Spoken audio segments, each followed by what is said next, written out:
성경에는 건짐을 받은 인물이 많이 있습니다. 레스큐라고 이야기하죠. 가장 여러분들이 생각에 많이 남는 인물이 바로 모세일 겁니다. 나일강 강가에 그 아크, 약간의 그 소쿠리 같은 그런 그 곳에, 바구니 같은 곳에 담아서 나일강가에 띄워 바로의 공주가 발견해서 정말 건져냄을 당한 그런 인물이 모세고, 또 모세뿐만 아니라 여러분들이 잘 알다시피 노아도 홍수 가운데 그 가족이 건져냄을 당했습니다. 또 다윗도 마찬가지로 전쟁터에 나가서 블레셋 군대에 에워싸여 있는 죽을 절명의 순간 가운데 하나님께서 그 상황에서 건져내심을 보게 됩니다. 에스더 같은 경우도 마찬가지로 민족을 말살하라는 그런 정책에서 하나님께서 에스더가 죽을 상황에서도 다시 건져내는 것을 보게 됩니다. 성경의 인물에는 건져냄을 받은 사람이 상당히 많고, 여러분들이 잘 아시다시피 베드로가 예수 그리스도께서 말씀하신 그 갈릴리 강가를 걷고 있는 그 예수를 바라보면서 예수께서 베드로에게 내게로 오라고 그 무리를 걸을 때 그가 그 시선이 예수님의 시선과 벗어날 때, 또 믿음의 연약함을 드러낼 때 바로 싱크, 이게 그 강가에 깊숙이 빠져드는 그런 상황에서 예수님이 그의 손을 잡고 다시 건져냄을 보게 됩니다. 그렇다면 성경의 인물은 대부분 이렇게 하나님으로부터 건져냄을 당하고 있는 것을 보게 됩니다. 그런데 오늘 이 앞에 있는 사진은 바로 여러분이 잘 알고 계시는 바울의 마지막 참수형을 이렇게 조각 형태의 벽에 이렇게 새겨서 전시해 놓은 그 작품입니다. 이것이 어디에 있냐면 로마에 있는 트레 판테네, 이탈리아 트레가 띠리랍니다. 트레 판테네, 파운텐, 새 우물, 그 수도원이라는 곳에 전시되어 있다고 합니다.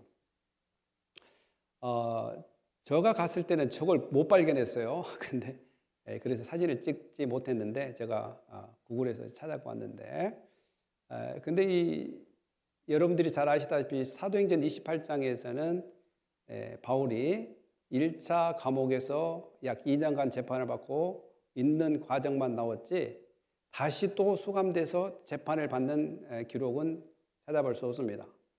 그래서 바울의 그 서신서 중에 13개 서신서 중에서 마지막 서신, 오늘 디모데후서가 바로 인생의 마지막 죽음의 위기에 놓여 있는, 그리고 로마 감옥에 지금 갇혀 있는 그런 상황을 이야기하면서 많은 그 초대교회 약 AD 95년 전에 클레멘트 1세라는 사람이 있어요. 클레멘트 1세. 클레멘트 1세라는 인물은 누구냐? 로마 감독입니다. 로마 교회 감독이에요. 세 번째 감독인데 그 사람이 클레멘트 1세라는 그 서신서를 썼단 말입니다. 그때 그 기록이 바로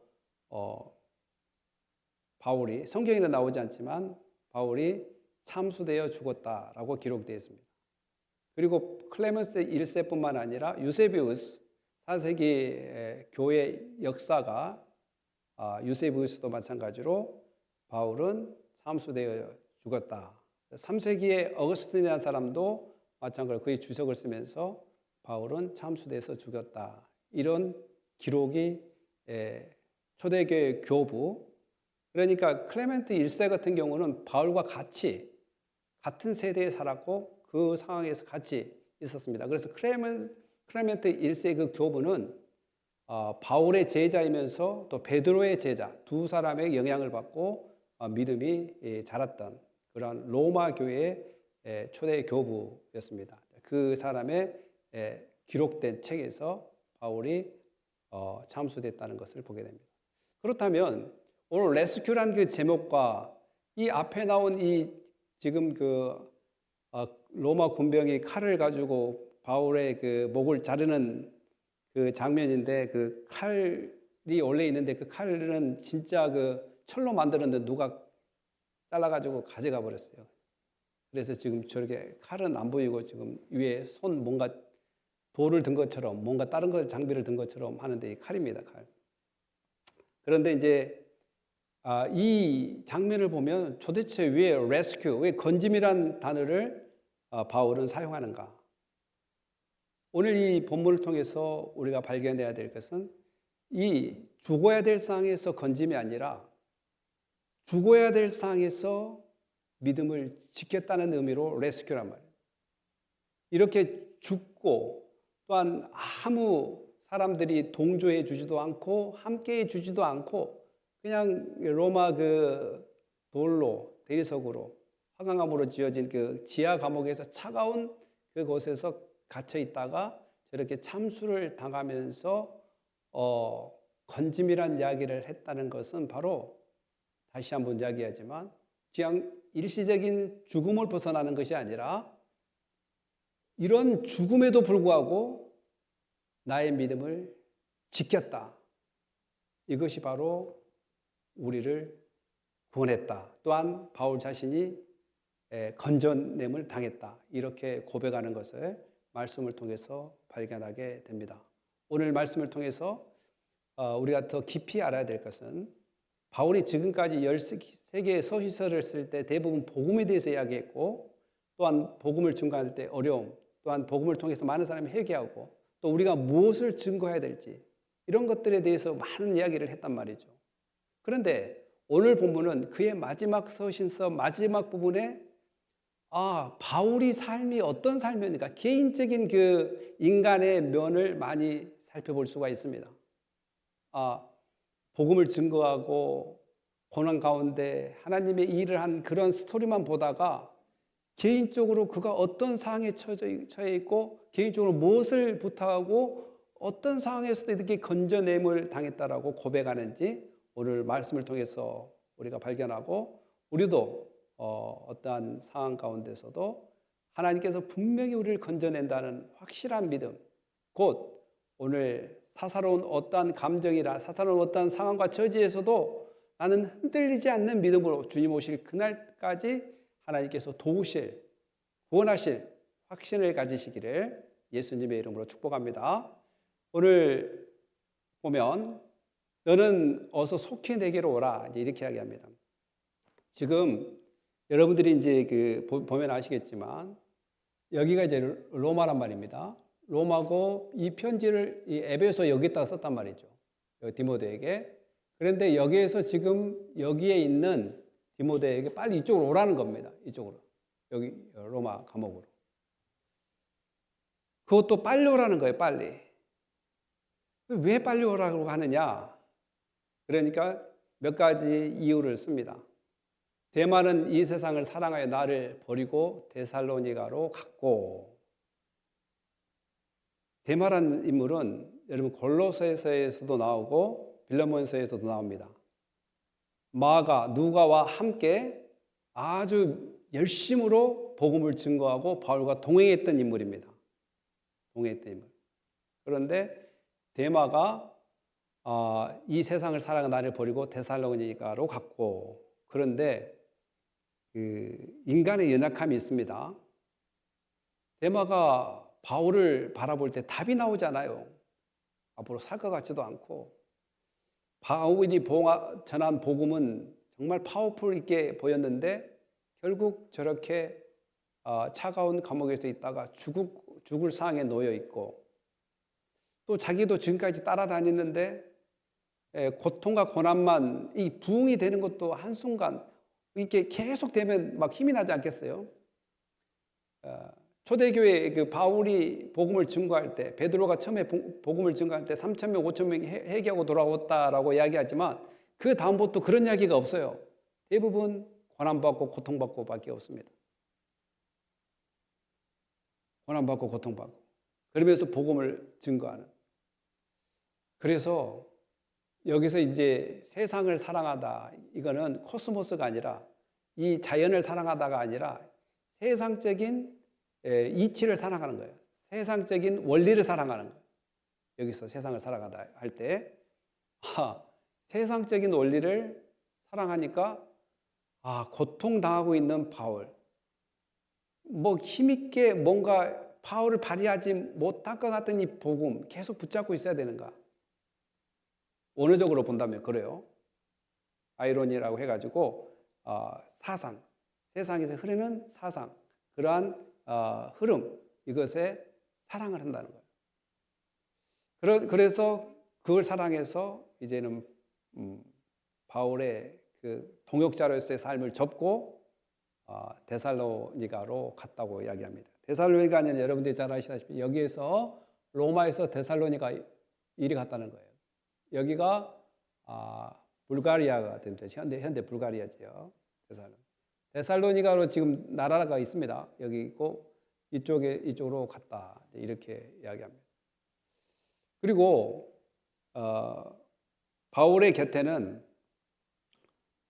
그레스게라는 사람도 있었고 디도라는 사람도. 여기서 디도는 디도서에 나온 디도를 이야기합니다.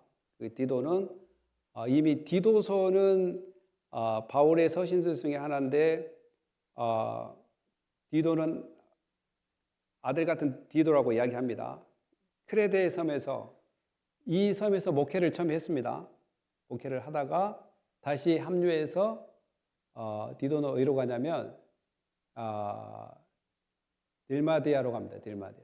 달마디아라고 써 있는데 이게 영어의 표현은 딜마디아, 또 여기는 달마디아로 이렇게 가게 됩니다.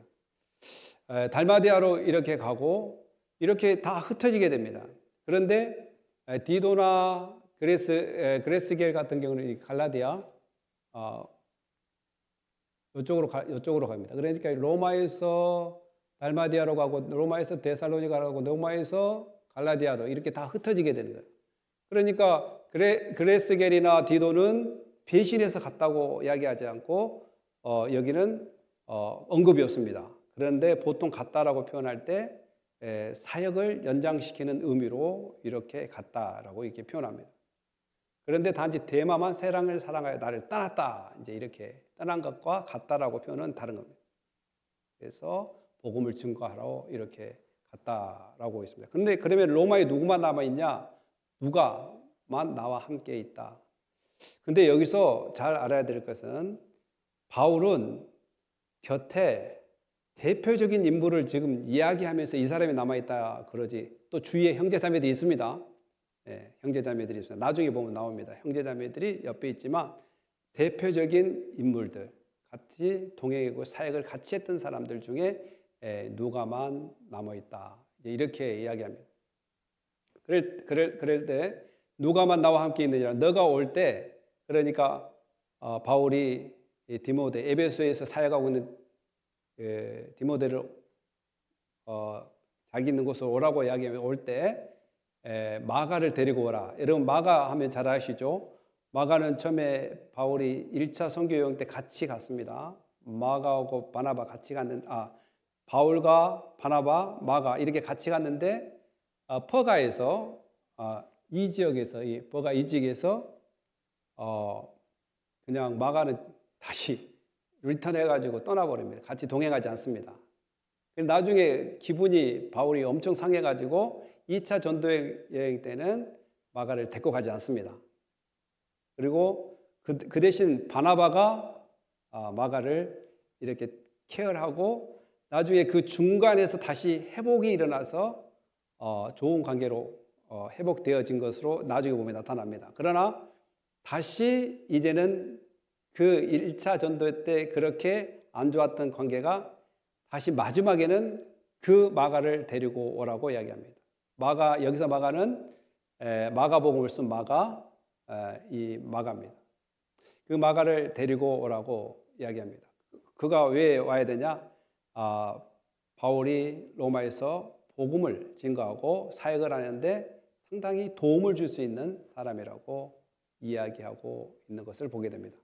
그러니까 바울이 지금까지 복음을 증거하고 예수를 증거하고 또한 많은 사람들이 고난을 받으면서 끝까지 복음의 참된 해석들을 했다면 여기서는 그런 상황 가운데 개인적으로 어떤 일이 이렇게 벌어지는데 개인적인 아주 디테일한 개인적인 삶을 엿볼 수 있고 또 같은 동역자들 가운데 어떤 일이 벌어진가를 이렇게 잘 살펴볼 수 있습니다. 같이 사역을 하다고 떠나는 사람도 있고 또 다른 데 사역을 가는 사람도 있고 또 바울이 필요한 사람을 다시 불러들일 수도 있습니다. 그리고 또 한 인물은 두기고인데 두기고는 에베소로 내가 보내노라. 그러니까 두기고를 에베소로 왜 보내겠습니까? 지금 에베소는 디모데가 섬기고 있습니다. 에베소는 디모데가 에베소를 섬기고 있는데 바울이 디모데를 오라고 하면 에베소 교회는 비어있지 않겠습니까? 감독자가 없지 않겠습니까? 그래서 두기고를 보냅니다. 에베소에서. 스위치하는 거예요. 스위치. 이렇게 해서 두기고가 에베소 교회를 섬기고 너는 나에게 와야 된다. 이렇게 이야기하는 것을 보게 됩니다. 이렇게 바울이 어떻게 사역을 진행하고 어떻게 사람들과 유대 관계를 맺는지 또한 서로 관계가 안 좋았던 사람을 어떻게 다시 회복시켜서 같이 사역을 하는지 이렇게 하는 것을 보게 됩니다. 여러분 혹시 도스토옙스키의 죄와 벌이라는 책을 아십니까? 약 1866년에 쓰인 걸로 알고 있는데 거기에 보면 라스콜로니코프라는 사람이 있어요. 주인공 라스콜로니코프. 이 주인공이 있고 또 그 주인공의 그 삶을 변화시키는 큰 역할을 했던 여인이 이제 소냐입니다. 소냐. 라스콜로니코프의 그 죄 관념은 어떤 관념이냐면 실존주의 관념이에요. 그 라스콜로니코프가 그 전당포 노파 그 여인을 죽였을 때 죄의식을 느끼지 않습니다. 왜 죄의식을 느끼지 않냐면 이 전당포의 그 노파는 사람들에게 폭리를 취하기 때문에 물건 하나 전당포에 맡기면 그걸 비싼 물건을 받고 돈을 조금 주면서 만약에 갚지 못하면 그 비싼 그 물건을 취해버리니까 라스콜로니코프로서는 그것이 자기에게는 제거해야 될 대상으로 죄의식을 느끼는 것이 아니라 당연히 그 사람 죽어야 될 사람으로 이렇게 생각한단 말이죠. 그런데 이제 소냐라는 인물은 어떤 인물이냐면 도덕적으로 법적으로 죄는 죄다. 실존주의에 맞게끔 현실주의에 맞게끔 이 죄가 이렇게 고무줄 늘어나듯이 이렇게 또 했다가 저렇게 또 해석하는 것이 아니라 도덕적으로 법적으로 죄는 죄다 이렇게 소냐는 이야기를 하면서 성경에서 죄를 이야기합니다. 근데 거기서 웃긴 것이 뭐냐면 참된 죄가 뭔가를 라스콜로니코프에게 이야기해 주면서 이 소냐는 어떤 일을 하냐면 매춘 일을 해요. 매춘. 그러니까 죄가 무엇인 줄 알면서도 자기는 매춘 일을 해가면서 그 매춘 일을 해가면서 가족을 살려야 되는 그 생계를 이어가야 된다는 것을 생각합니다. 그러면서 아이러니하게 죄가 무엇인가를 가르쳐줘요. 그래서 결국은 라스콜로니코프가 마지막에 참된 죄를 회개하는 그 장면이 나오는데 가만 내가 그 소설을 보면서 이거 소설입니다. 보면서 깨달았던 건 뭐죠? 우리의 모습이 생각나더라고요. 우리도 죄가 무엇인지를 압니다.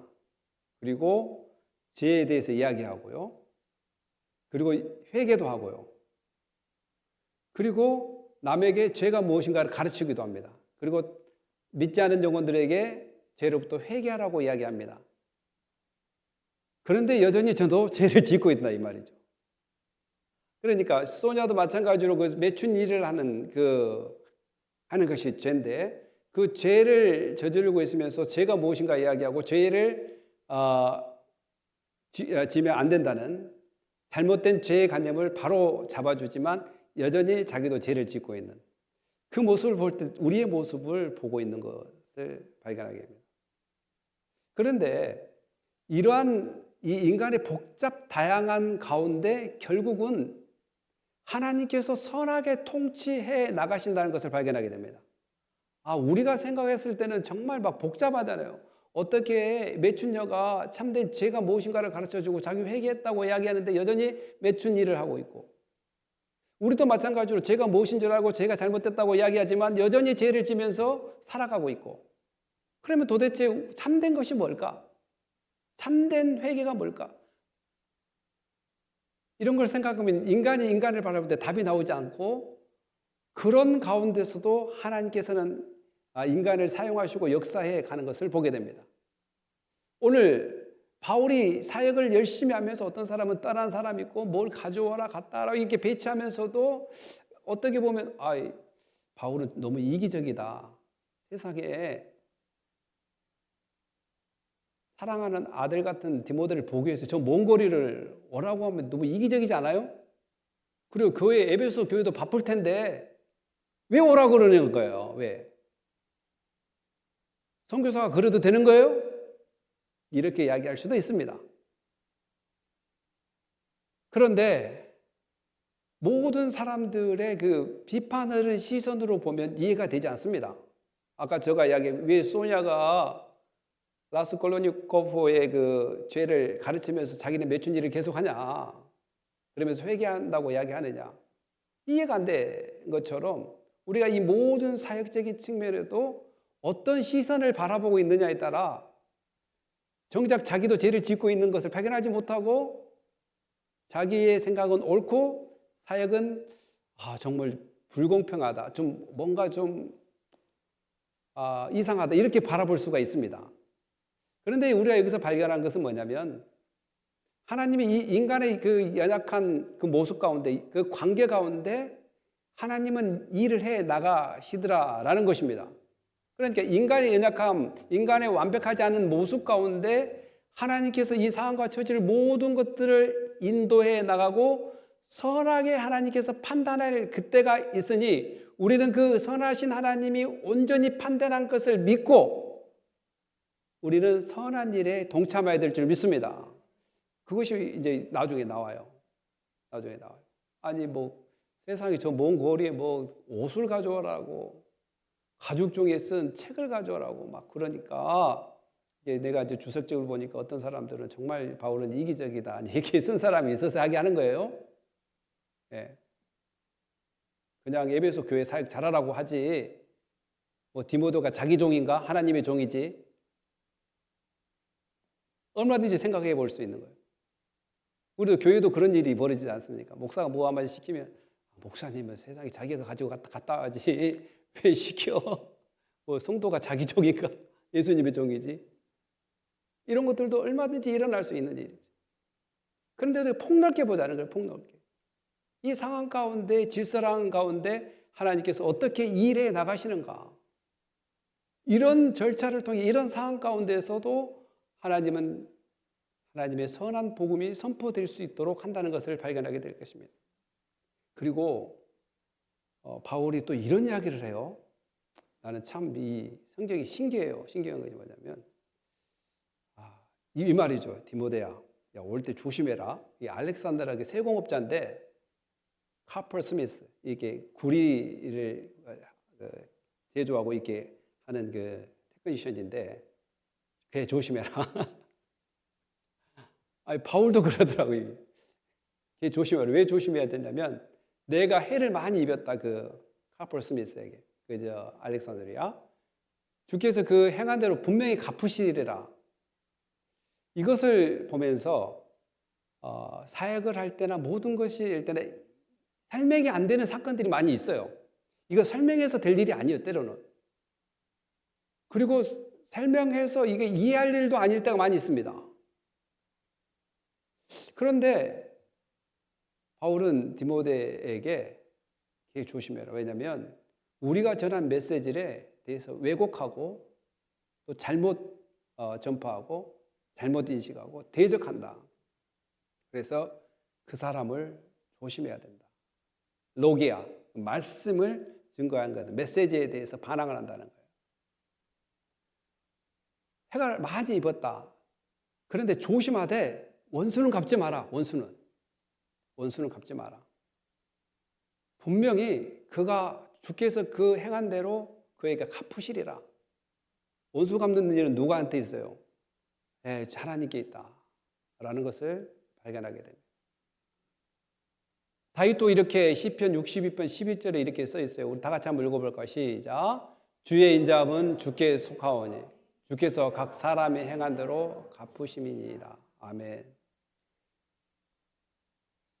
교회에서도 마찬가지로 싸울 필요가 없는 것이 바로 모든 것을 하나님 보고 계시고 알고 계시기 때문에 우리는 그냥 묵묵히 자기가 맡겨준 사명들을 잘 감당해 나가야 됩니다. 이론으로 안 맞을 때가 있고 때로는 수학적인 답처럼 딱딱 떨어지지 않을 때가 있어요. 그럼에도 불구하고 내가 해야 될 것이 무엇인가를 찾아야 됩니다. 그리고 그것을 붙잡고 가는 겁니다. 이래서 못 된다, 저래서 못 된다가 아니라 이러면 이럴수록 더 말씀을 붙잡고 이러면 이럴수록 더 하나님의 뜻이 무엇인가를 발견해서 좋은 교회를 찾는 것이 아니라 내가 좋은 교회가 되는 것입니다. 믿습니까? 교회는 건물이 아니라고 여러분 수차례 배웠습니다. 수차례 배웠어요. 자, 교회는 여러분들입니다. 그러면 좋은 교회가 되기 위해서는 우리 모두가 좋아지면 됩니다. 믿습니까? 유 메시지가 아니라 아이 메시지가 되어야 됩니다.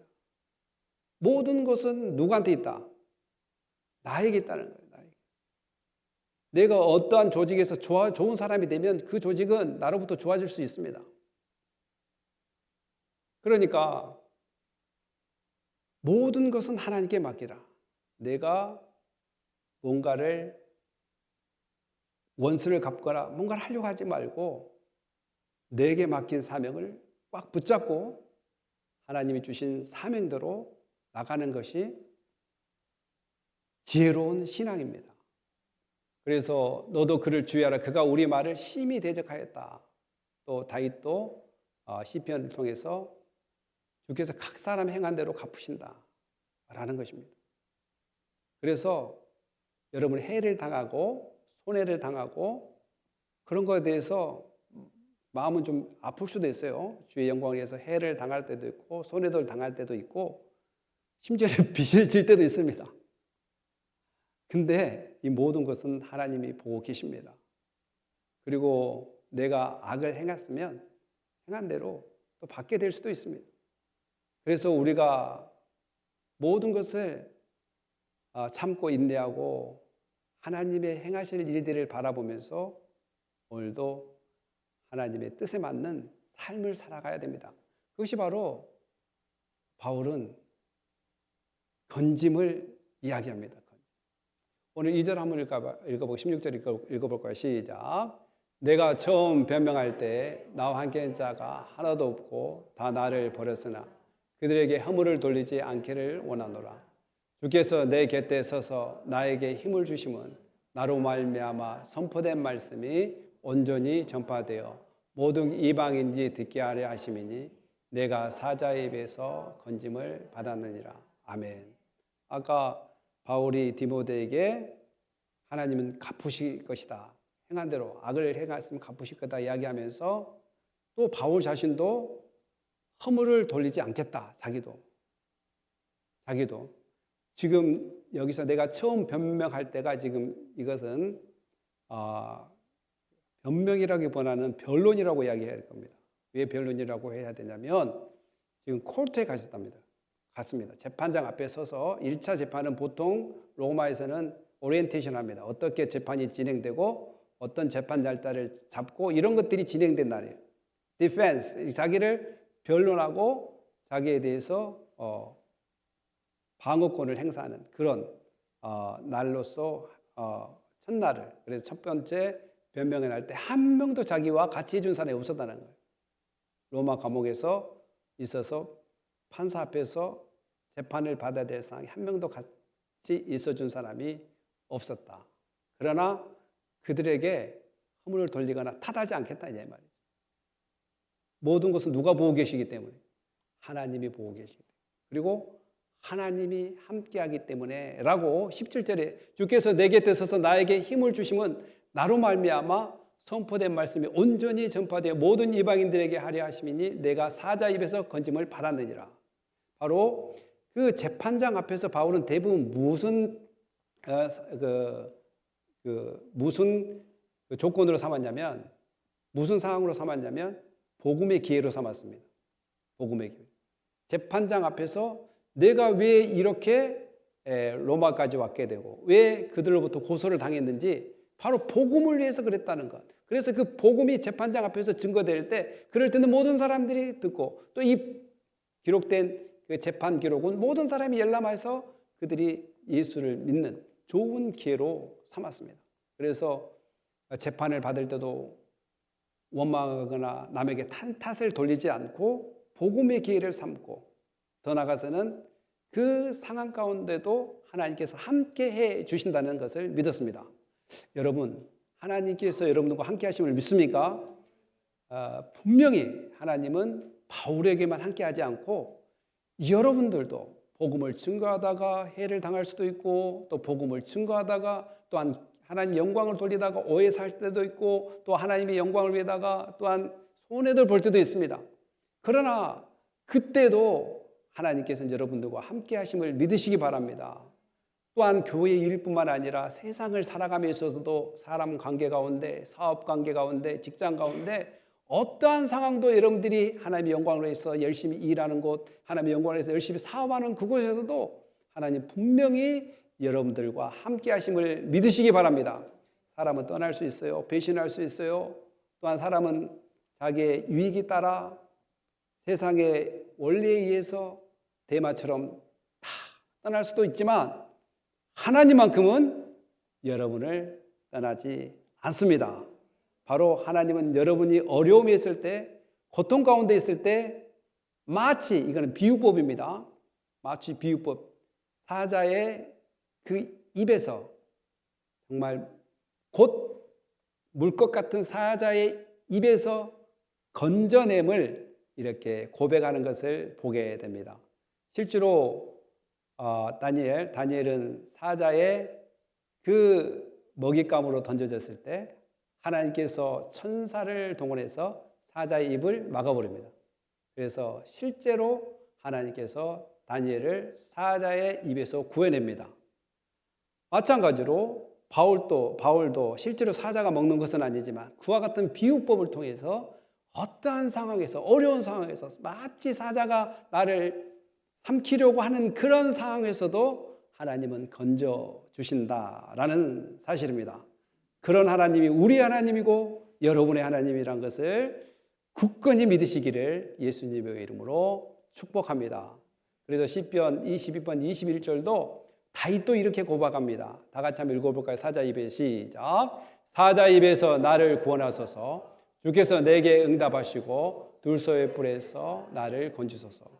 이렇게 다윗도 사자의 입에서 나를 구원하소서 이렇게 이야기합니다. 사자는 직접 막 동물의 사자로서가 아니라 비유법을 통해서 이렇게 구원해 달라고 이렇게 기도하는 것을 보게 됩니다. 그래서 디모데 4장 18절도 결국은 내가 이 목을 베고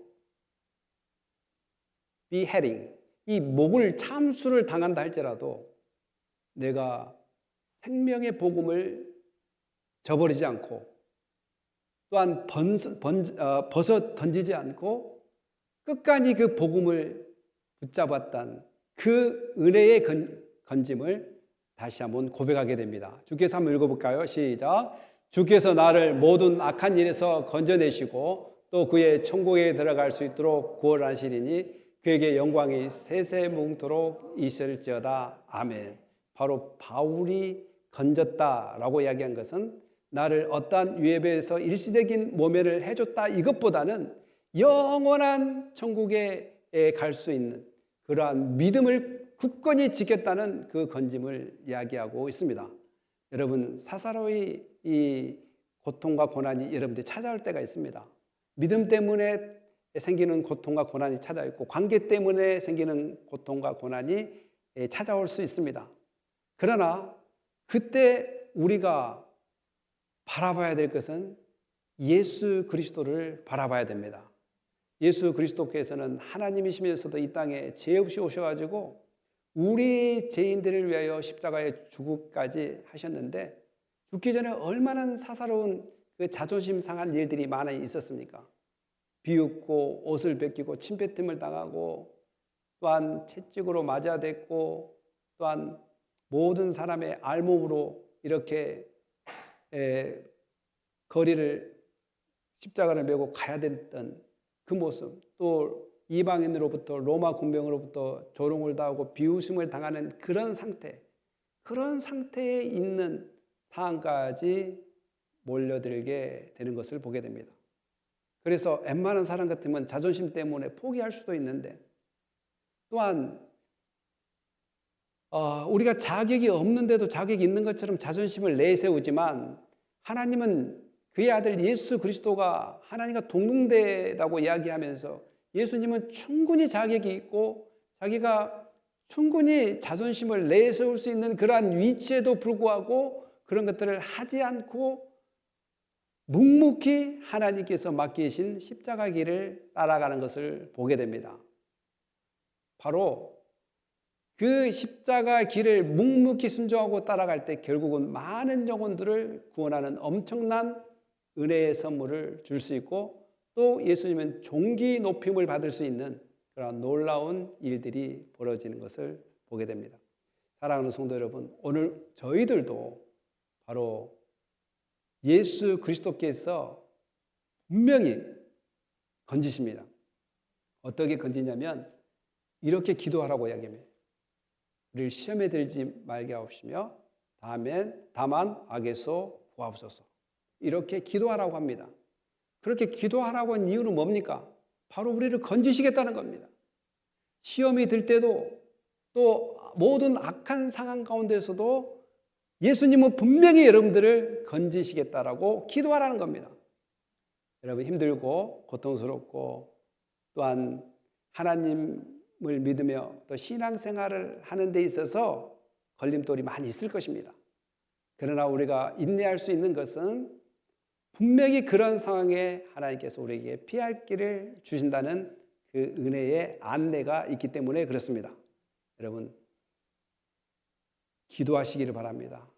하나님, 시험에 들지 말게, 또한 어떤 악에서도 건져냄을 받을 수 있도록 하나님 역사해 주시고, 또한 사사로운 것에 의해서 믿음을 단순히 포기하거나 또한 신앙생활을 좌지우지하지 않고 묵묵히 하나님께서 나를 끝까지 건져내 주실 것을 확신하고, 오늘도 하나님 말씀을 순종하면서 또한 각자에게 주신 사명을 잘 붙들고 한 걸음 한 걸음 주님 보시기에 아름다운 삶을 사시기를 예수님의 이름으로 축복합니다. 네, 기도하겠습니다. 할렐루야. 하나님 감사합니다. 정말 저희들이 생각할 때 참수 현장에서 구원을 받았으면, 참수 현장에서 탈피되었으면 얼마나 좋았을까 라고 말할 수도 있겠는데, 그 잠시 잠깐의 참수 현장을 탈피하는 것보다 영원히 하나님께서 저에게 주시고자 하는 영생을 믿음으로 끝까지 지키는 그 하나님의 구원함이 우리에게 복이라는 것을 깨닫게 하여 주시옵소서. 그래서 날마다 하나님이 주신 사명이 무엇인가를 묵상하면서 묵묵히 그 길을 걸어갈 수 있게 하여 주시고, 하나님 우리 성도님들에게 하나님이 함께 있다는 것을 한시라도 잊지 않도록 생각과 마음과 모든 환경을 다스려 주시옵소서. 그리하여 하나님 때문에 기뻐하고 하나님 때문에 찬양하고 하나님 때문에 늘 이 땅에 감사하는 은혜가 풍성해지게 하여 주시옵소서. 분명히 예수 그리스도를 통해서 구원받은 백성으로서 오늘도 거룩한 삶을 살게 하여 주시옵소서. 또한 꼭 잊지 말아야 될 것은 우리가 건짐을 받았고 영원히 천국에 우리가 건져질 것이라는 것, 곧 구속되고 구원될 것이라는 확신을 믿음으로 살게 하여 주시옵소서. 감사하며 예수님의 이름으로 기도합니다. 아멘.